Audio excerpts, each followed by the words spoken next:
Praise Lord, जय मसीह की। प्रभु का धन्यवाद करता हूँ। प्रभु भला है, महान है। एक बार फिर उसने हमें मौका दिया है कि परमेश्वर के वचन को आप तक लेकर आओ। आप लोगों के साथ मिलकर परमेश्वर की हम बड़ाई करें, परमेश्वर की महिमा करें। आज हम जानेंगे उद्धार के विषय में कि हमें उद्धार किस तरीके से मिल सकता है। हम उद्धार पाने के लिए क्या करें, उद्धार पाने के लिए हम क्या करें, हमें क्या करना चाहिए कि जिससे हमें उद्धार मिल सके।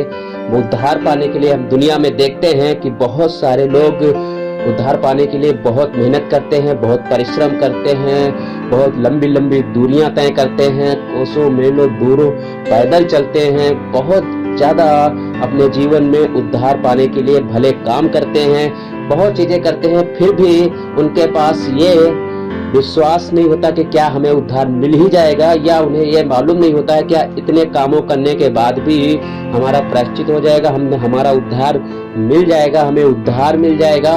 फिर भी इसकी कोई गारंटी नहीं होती है इतना परिश्रम करने के बाद। मैं आपके लिए परमेश्वर का वचन लेकर आया हूँ कि एक सरल उपाय है कि आप अगर परमेश्वर के वचन पे विश्वास करते हैं तो परमेश्वर के वचन को सुनिए और देखिए परमेश्वर हमारे लिए किस तरह उद्धार का मार्ग सीधा निकालता है, जिससे हम बहुत आसानी से उद्धार पा सकते हैं। तो मैं आपके लिए परमेश्वर के वचन को लाया हूँ और इस वचन को पढ़िए और ध्यान से सुनिए। और अगर आपके पास बाइबल है तो जरूर उस बाइबल में पढ़िएगा। और परमेश्वर इस वचन के द्वारा आपके लिए एक मार्ग खोल रहा है, जो है उद्धार का मार्ग। उद्धार का नहीं, उद्धार का मार्ग। हालेलुया। वो हमारे जीवन में उद्धार का मार्ग खोलता है। और हम आपके लिए एक वचन को पढ़ना चाहते हैं जो आपको मिलेगा रोमियो की किताब, उसका 10 अध्याय और उसकी 9 आयत में, जहां पर मैं आपके लिए पढ़ना चाहता हूं कि यदि तू अपने मुंह से यीशु को प्रभु जानकर अंगीकार करे और अपने मन से विश्वास करे कि परमेश्वर ने उसे मरे हुओं में से जिलाया, तो तू निश्चय उद्धार पाएगा। हालेलुया। बहुत आसान तरीका है, बहुत बढ़िया तरीका है जिसके द्वारा हमें और आपको उद्धार मिल सकता है। करना क्या है? सिर्फ अपने परमेश्वर को अपने मन में विश्वास करना है और अपने मुंह से अंगीकार करना है। क्या अंगीकार करना है? कि यीशु ही परमेश्वर का पुत्र है और जो हमारे लिए मारा गया, गाड़ा गया और मुर्दों में से तीसरे दिन जिंदा हो गया है। जो लोग इस बात का विश्वास कर लेते हैं, अपने मन में और अपने मुंह से अंगीकार करते हैं, सीधा उनके लिए उद्धार का मार्ग खुल जाता है। परमेश्वर का वचन 10 आयत पढ़ना चाहता हूं। क्योंकि धार्मिकता के लिए मन से विश्वास किया जाता है और उद्धार के लिए मुंह से अंगीकार किया जाता है। 11वीं आयत में लिखा है, क्योंकि पवित्र शास्त्र ये कहता है, जो कोई उस पर विश्वास करेगा वो लज्जित न होगा। विश्वास मन से किया जाता है और मुंह से अंगीकार किया जाता है। कई बार होता है हम सिर्फ मुंह से अंगीकार तो कर लेते हैं लेकिन मन से विश्वास नहीं कर पाते हैं। लेकिन जो हमारे मन में होता है वही हमारे मुंह पे आता है। परमेश्वर का वचन हमें कुछ यूं इस तरह बताता है। तो मन से विश्वास करिए और मुंह से अंगीकार करिए और आपके लिए सीधा उद्धार का मार्ग खुल जाता है। इस उद्धार के मार्ग को हम 3 तरीके में देखेंगे, 3 तरह से बांटेंगे कि इसके लिए जब हम उद्धार मिलता है तो हमें फिर आगे बढ़ने के लिए हमें 3 चीजें हासिल करना बहुत जरूरी होता है, तब हम स्वर्ग तक पहुंच सकते हैं। परमेश्वर का धन्यवाद करते हैं। आगे हम पढ़ना चाहते हैं 12वीं आयत में, जो लिखा है, यहूदियों और यूनानियों में कुछ भेद नहीं, इसलिए कि वह सबका प्रभु है और अपने सब नाम लेने वालों के लिए उद्धार है। क्योंकि जो कोई प्रभु का नाम लेगा वो उद्धार पाएगा। वो सबका प्रभु है, किसी एक का प्रभु नहीं है, किसी एक जाति का नहीं है, किसी एक धर्म का नहीं है, वो सबका प्रभु है। प्रभु का वचन बताता है कि जो कोई उस पर विश्वास करेगा, जो कोई उस पर विश्वास करेगा वो नाश न होगा परंतु अनंत जीवन पाएगा। यूहन्ना 3:16 में आप पढ़ सकते हो। और यहाँ पर भी 13वीं आयत में कहता है क्योंकि जो कोई प्रभु का नाम लेगा वह उद्धार पाएगा। सिर्फ उन्हीं लोगों के लिए नहीं है कि जो मसीही हैं, जो क्रिश्चियन हैं, जो उनके लिए नहीं है, जो कोई प्रभु का नाम लेगा। संसार में जितने सबके लिए यह है कि जो कोई प्रभु का नाम लेगा वो उद्धार पाएगा, ये किसी एक के लिए नहीं है। तो ये बात हमें यहाँ पर परमेश्वर का वचन बताता है। सबसे पहला मार्ग है, पहला रास्ता है वो है उद्धार का। और उसके लिए क्या करना पड़ेगा?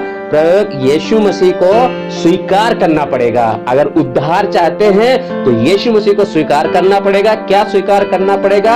कि यीशु ही परमेश्वर का पुत्र है जो हमारे लिए मारा गया, गाड़ा गया और तीसरे दिन मुर्दों में से जी उठा है। और आज भी वो हमारे लिए पिता के दाहिने बैठकर हमारे लिए विनती और प्रार्थना करता है। वो परमेश्वर पर सिर्फ यीशु पे विश्वास करना पड़ेगा। विश्वास करने के द्वारा आपके जीवन में उद्धार आ जाएगा।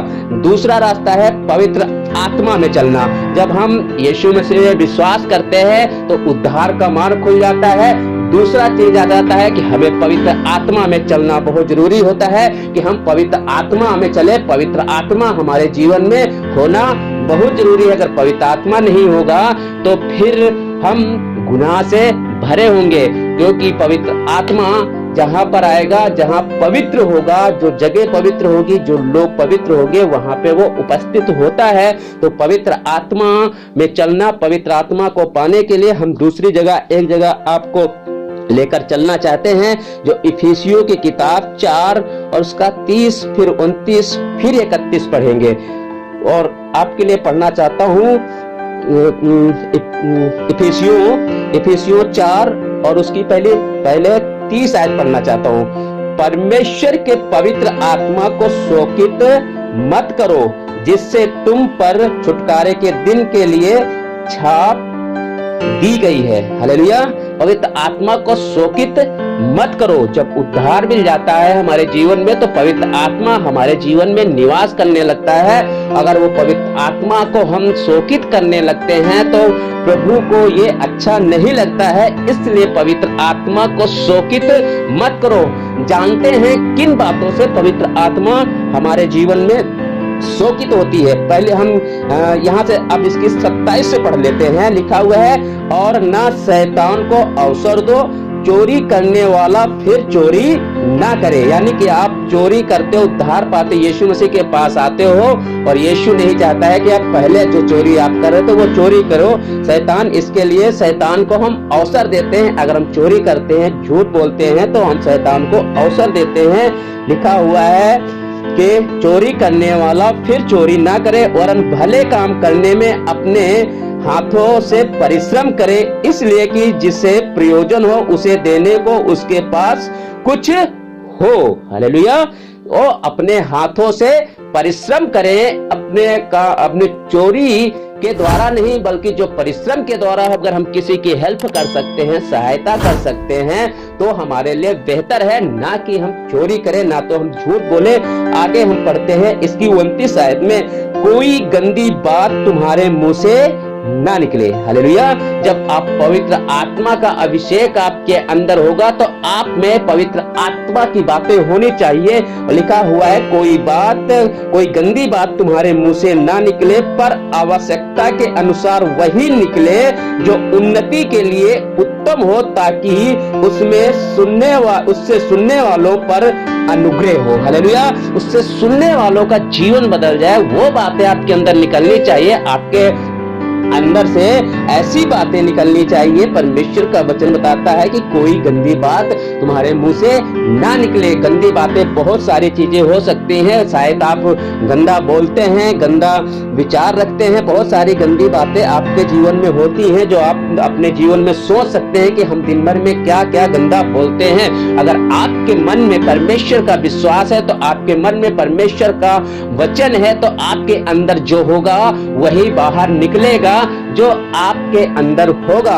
अगर आप परमेश्वर के वचन से भरे हैं तो परमेश्वर का वचन आपके मुंह से निकलेगा। कुछ अच्छी बातें आपके मुंह से निकलेंगी, कुछ भलाई की बातें निकलेंगी, कुछ ऐसी बातें निकलेंगी जिसके सुनने से लोगों का जीवन बदल जाएगा। और हमारा और आपका काम है कि हमारे और आपके द्वारा किसी न किसी का जीवन बदल जाए जो ऐसी जिंदगी जी रहा है जो उसके लिए वो बेहतर नहीं है, वो नरक से भरी जिंदगी है। अगर आपके अंदर कुछ ऐसी बातें हैं तो वो बातों के द्वारा उसके जीवन में काम होगा और वो नरक की जिंदगी से छुटकारा पा जाएगा। हालेलुया। दूसरी जगह हम पढ़ना चाहते हैं फिलिपियों की किताब, और उसमें से एक अध्याय उसका 19 और 20 पद आपके लिए पढ़ना चाहता हूं, क्योंकि मैं जानता हूं कि तुम्हारी विनती के द्वारा और यीशु मसीह की आत्मा के दान के द्वारा इसका प्रतिफल मेरा उद्धार होगा। मैं तो यही हार्दिक लालसा और आशा रखता हूं कि मैं किसी बात में लज्जित न हूं, पर जैसे मेरे प्रबल साहस के कारण मसीह की बड़ाई मेरी देह के द्वारा सदा होती रही है, वैसे ही अब भी हो, चाहे मैं जीवित रहूं या मर जाऊं। क्योंकि 21वीं आयत में लिखा है, क्योंकि मेरे लिए जीवित रहना मसीह है और मर जाना लाभ है। हालेलुया। अगर परमेश्वर का वचन हमें किस तरीके से बताता है, और यीशु मसीह की आत्मा के दान के द्वारा इसका प्रतिफल मेरा उद्धार हो, जो हमें आत्मा का दान मिला है उसके द्वारा मेरा उद्धार हो। ताकि उद्धार कैसे होगा कि हमारे अंदर से वो बुरी बातें ना निकले हमारे अंदर से, बल्कि वो बुरी बातें पूरी तरह से निकल जाएं, ताकि हम उनको अपने मुंह से फिर दोबारा ना बोल सके। क्योंकि फिर हम पवित्र आत्मा का जो हमें उद्धार मिला है, जो दान मिला है मसीह आत्मा के दान के द्वारा, इसका प्रतिफल मेरा उद्धार होगा। अगर उद्धार चाहते हो तो अपने जीवन से हर एक बुरे कामों को, हर एक बुरी बातों को अपने जीवन से दूर करना पड़ेगा। जब उन बुरी चीजों को, बुरी बातों को, बुरे कामों को अपने जीवन से आप दूर करोगे तो परमेश्वर का उद्धार आपके जीवन में आएगा और पवित्र आत्मा का अभिषेक आपके जीवन में आएगा। आप पवित्र आत्मा में चलने लगोगे। अगर आप अभी तक पवित्र आत्मा का अभिषेक आपको नहीं मिला, हो सकता है कि आप उद्धार का मार्ग आपको मिल गया, आपने यीशु को स्वीकार तो कर लिया है, लेकिन पवित्र आत्मा का अभिषेक अभी तक आपके जीवन में नहीं है। तो प्रभु का वचन बताता है अपने जीवन से वो सब बुरी चीजें दूर करो जिससे पवित्र आत्मा आपके अंदर आ सके। क्योंकि जब आप खाली हो जाओगे उन बुराइयों से तो पवित्र आत्मा आपको अपने पवित्र आत्मा से पवित्र कर देगा और अपनी आत्मा से परिपूर्ण कर देगा। ये था पवित्र आत्मा में चलना। दूसरा था पवित्र आत्मा में चलना। अब तीसरी जगह हम चलते हैं स्वर्ग में प्रवेश करना। इसके आगे फिर हमारे लिए स्वर्ग का राज्य खुल जाता है। स्वर्ग में तब हम प्रवेश कर सकते हैं। उसके लिए हमें क्या करना है, हम निकालेंगे दूसरा तीमुथियुस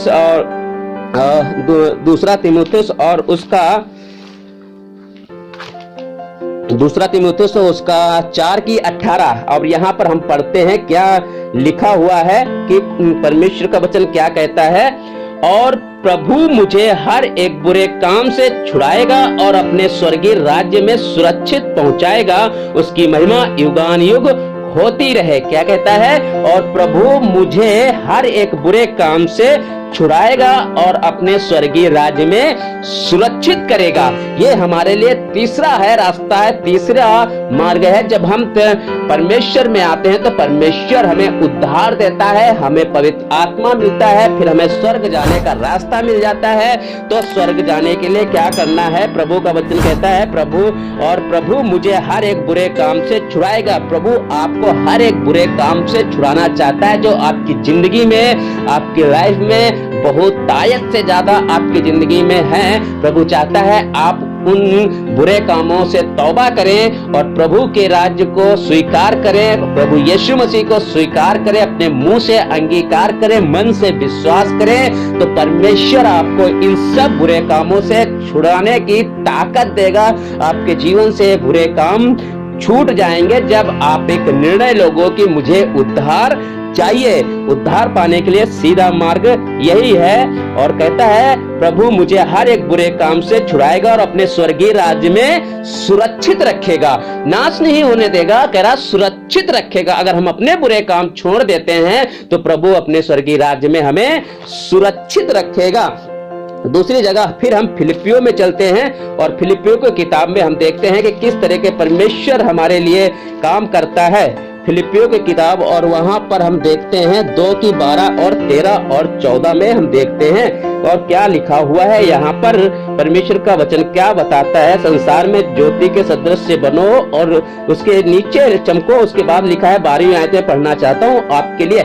इसलिए हे प्रियो, जिस प्रकार तुम सदा से आज्ञा मानते आए हो वैसे ही अब भी न केवल मेरे साथ रहते हुए पर विशेष करके अब मेरे दूर रहने पर भी डरते और कांपते हुए अपने अपने उद्धार का कार्य पूरा करते जाओ। डरते और कांपते हुए परमेश्वर का वचन बताता है जब यीशु मसीह परमेश्वर के करीब बैठा हुआ, उसके दाहिने बैठा हुआ है, तो परमेश्वर कहता है अपने अपने उद्धार का काम करते जाओ।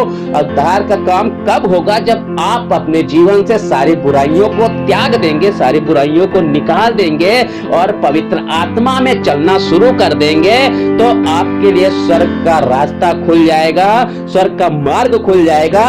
इसके लिए जरूरी है कि हम क्या करें कि अपने मेरे दूर रहने पर भी डरते और कांपते हुए अपने अपने उद्धार का कार्य पूरा करते जाओ। अब हम आगे पढ़ते हैं 13वीं आयत में क्या कहता है, क्योंकि परमेश्वर ही है जिसने अपनी स्वेच्छा निमित्त तुम्हारे मन में इच्छा और काम दोनों के करने का प्रभाव डाला है। अपनी स्वेच्छा से, अपनी इच्छा से, अपने अनुसार आपके मन में ये काम डाला है कि तुम्हारे मन में इच्छा और काम दोनों बातों के करने का प्रभाव डाला है। तुम पर इच्छा, तुम्हारी इच्छा है कि तुम क्या कर रहे हो। तुम्हें उद्धार चाहिए, पवित्र आत्मा चाहिए, स्वर्ग जाना है, तो इसके लिए काम करना है कि परमेश्वर ने आपकी इच्छा पे छोड़ा है कि आपकी इच्छा क्या। आप अगर चाहते हो तो अपनी इच्छा के बदलाव करिए और अपने जीवन से सारे बुराइयों को दूर करके पवित्र आत्मा में चलकर स्वर्ग तक आप पहुंच जाइए। हालेलुया। आगे हम पढ़ना चाहते हैं, सब काम बिना कुड़कुड़ाहट और बिना विवाद के किया करो। सब काम बिना कुड़कुड़ाहट, यानी कि ये कुड़कुड़ाहट जो है अगर हमारे जीवन में होती है तो इससे हम पवित्र आत्मा को हम शोकित करते हैं। पवित्र आत्मा हमसे शोकित होती है क्योंकि पवित्र आत्मा नहीं चाहती कि आपके अंदर कोई भी बुराई हो, क्योंकि पवित्र आत्मा चाहती है कि तुम पवित्र हो और पवित्र आत्मा तुम में वास करे। क्योंकि परमेश्वर का वचन बताता है, क्या तुम नहीं जानते हो कि तुम परमेश्वर का मंदिर हो और परमेश्वर का आत्मा तुम में वास करता है। परमेश्वर का आत्मा तुम में वास करता है, तो वो चाहता है कि जब परमेश्वर का मंदिर पवित्र है तो उसमें पवित्र आत्मा रहता है, तो मंदिर मेरा पवित्र होना चाहिए। यानी मैं परमेश्वर का मंदिर मैं हूं और मुझे पवित्र रहने की जरूरत है कि यानी कि हमारे अंदर से हर एक बुराई को दूर करना बहुत जरूरी है। लिखा है तुम्हारे अंदर तुम्हारे सब काम बिना कुड़कुड़ाए, हालेलुया, और बिना विवाद के किया करो। बिना कुड़कुड़ाए हम क्या करते हैं, कोई काम जब हमें सौंपा जाता है तो हम कुड़कुड़ाने लगते हैं, हम एक दूसरे में विवाद करने लगते हैं, ना कि हम उस काम को सही तरीके से कर लें, बल्कि हम कुड़कुड़ाहट के साथ करते हैं। जब घर में कोई काम बोला जाता है, मम्मी ने, कोई पापा ने, कोई भाई, कोई नहीं काम कोई बोल देता है तो हम कई बार काम तो कर लेते हैं लेकिन वो कुड़कुड़ाहट के साथ करते हैं और कुड़कुड़ाने लगते हैं। लेकिन परमेश्वर चाहता है कि जो काम आपको सौंपा जाए वो बिना कुड़कुड़ाहट के करो। कई बार चर्च और कलीसिया में भी जब आपको काम सौंपे जाते हैं तो आपके मन में भी कुड़कुड़ाहट होती है, अपने घरों में कुड़कुड़ाहट होती है और कुड़कुड़ाहट करते हैं, हमें तो बोल दिया, उन्हें नहीं बोलते हैं, उसे नहीं बोलते हैं, उसे नहीं। ये काम आपका है, परमेश्वर ने इस काम के लिए आपको नियुक्त किया है। आपको धन्यवाद देना चाहिए कि खुदावन का धन्यवाद करना चाहिए कि परमेश्वर ने हमें इस काम के लिए चुना है। मैं तो खुश नसीब हूँ कि मैं इस काम को कर पा रहा हूँ और ये काम बिना कुड़कुड़ाहट के करिए, बल्कि खुशी और आनंद के साथ आपको काम करना चाहिए। आपके जीवन में परमेश्वर कुड़कुड़ाहट यानी किसी प्रकार का दोष नहीं चाहता, वो आपके अंदर नहीं चाहता है कि आपके अंदर ईर्ष्या हो, दोष हो, जलन हो, बुरी आदतें हो, बुरे विचार हो, गंदी बातें हो, गंदे विचार हो, कुछ नहीं चाहता। वो चाहता है कि ये सब चीजें आपके जीवन से दूर हो। अगर आप उद्धार पाना चाहते हो तो सीधा एक मार्ग है, प्रभु को स्वीकार करो, अपने मुंह से अंगीकार करो और मन में विश्वास करो। तब ये करते हो तो आपके लिए पवित्र आत्मा आपके जीवन में आता है और उसके बाद स्वर्ग के राज्य के लिए आपके लिए दरवाजा खुल जाता है। दूसरा थिस्सलुनीकियों 2:13 में हम पढ़ेंगे क्या परमेश्वर का वचन हमें क्या बताता है। यहाँ पर हम देखते हैं कि दूसरा थिस्सलुनीकियों 2:13 क्या कहता है। हे भाइयों और प्रभु के प्रियो लोगों, चाहिए कि हम तुम्हारे विषय में सदा परमेश्वर का धन्यवाद करते रहें, क्योंकि परमेश्वर ने आदि से तुम्हें चुन लिया कि आत्मा के द्वारा पवित्र बनकर, ध्यान से सुनिए कि क्या लिखा हुआ है। चुन लिया है कि आत्मा के द्वारा पवित्र बनकर और सत्य की प्रतीत करके उद्धार पाओ। हालेलुया, कितना अच्छा वचन परमेश्वर ने हमें दिया है। कहता है बहुत, हे भाइयों और प्रभु के प्रिय लोगों, हे भाइयों और प्रभु के प्रिय लोगों, जो प्रभु को प्रिय लगते हो, लिखा चाहिए कि हम तुम्हारे विषय में सदा परमेश्वर का धन्यवाद करते रहे। प्रभु यीशु हमारे जीवन के द्वारा सदा परमेश्वर का धन्यवाद करता रहे, खुश रहे हमारे जीवन के द्वारा, कुछ ऐसा करे कि प्रभु हमारे द्वारा वो खुश होना चाहिए। और लिखा हुआ है कि क्योंकि परमेश्वर ने आदि से तुम्हें चुन लिया कि आत्मा के द्वारा पवित्र बनकर, किसके द्वारा? आत्मा के द्वारा पवित्र बनकर। कब पवित्र बनेंगे? जब आत्मा आपको पवित्र करना चाहता है, क्योंकि वो पवित्र है, पवित्र आत्मा है, तो इसलिए वो आपको पवित्र करना चाहता है, इसलिए आपको हर एक दोष से मुक्त करना चाहता है। जरूरी है कि अपनी इच्छा से हम दोष मुक्त हो जाएं, क्योंकि प्रभु चाहता है, ये तुम पर निर्भर करता है कि तुम क्या अपने आप को पवित्र कर रहे हो या बना रहे हो, ये आप पर निर्भर करता है। अगर आप पवित्र बनाते हो तो पवित्र आत्मा आप पर कब्जा करता है। लिखा हुआ है आदि से तुम्हें चुन लिया कि आत्मा के द्वारा पवित्र आत्मा बनकर और सत्य की प्रतीत करके, सत्य के प्रतीत करके उद्धार पाओ। हालेलुया, वो सत्य की प्रतीत करके उद्धार देना चाहता है। परमेश्वर ये काम करता है। अगर हम ये काम करते हैं तो पवित्र आत्मा हमारे जीवन में कार्य करता है, क्योंकि अगर हमारे अंदर बुरे विचार होते हैं, बुरी बातें होती हैं, बुरे गंदी चीजें होती हैं, तो हम पवित्र आत्मा को फिर हम क्या करते हैं? शोकित करते हैं। पवित्र आत्मा शोकित हो जाता है। पवित्र आत्मा कहता है परमेश्वर के पवित्र आत्मा को शोकित मत करो, जिससे तुम पर छुटकारे के दिन के लिए छाप दी गई थी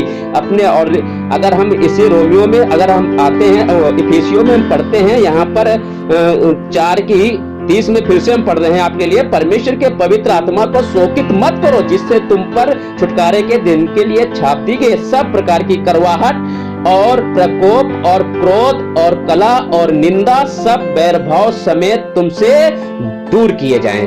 क्या किए जाएं? अगर पवित्र आत्मा में आपको चलना है, परमेश्वर के स्वर्ग राज्य में प्रवेश करना है, तो यहाँ एक सब प्रकार की करवाहट, किसी एक प्रकार की नहीं, करवाहट कई प्रकार की आपके जीवन में हो सकती है। सब प्रकार की करवाहट और प्रकोप, गुस्सा, क्रोध और कलह और निंदा सब बैरभाव समेत तुमसे दूर की जाएं। जब ये चीजें आपके जीवन में दूर हो जाएंगी, क्योंकि प्रभु चाहता है कि आपके अंदर ये चीजें बिल्कुल नहीं होनी चाहिए। अगर ये चीजें हैं तो पवित्र आत्मा शोकित होता है, उसे बहुत ज्यादा दुख होता है, क्योंकि जिसे परमेश्वर ने अपने करीब आने का मौका दिया है, जब आप अपने मन से स्वीकार करते हैं, अपने मुंह से अंगीकार करते हैं, तो उद्धार आपके लिए मिल जाता है, उद्धार का मार्ग खुल जाता है। तो वो परमेश्वर चाहता है कि अब आप पवित्र आत्मा से भरो, और जब पवित्र आत्मा आपके जीवन में आता है, जब ये चीजें सब आपके जीवन में जो बुरी है, ये चीजें आपके जीवन में देखता है और ये चीजों से आप आजाद नहीं होते हो,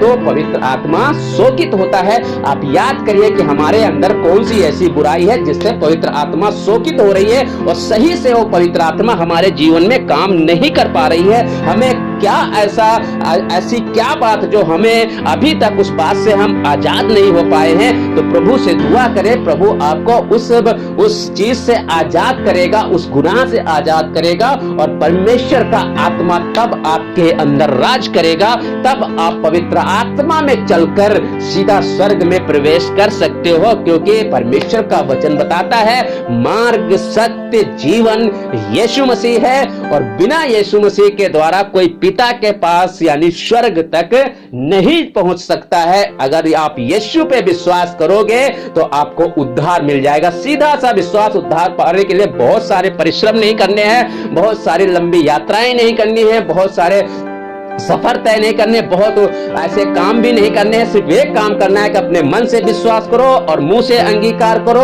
पवित्र आत्मा में चलो और स्वर्ग के रास्ते को अपनाओ और सीधा स्वर्ग तक जाओ।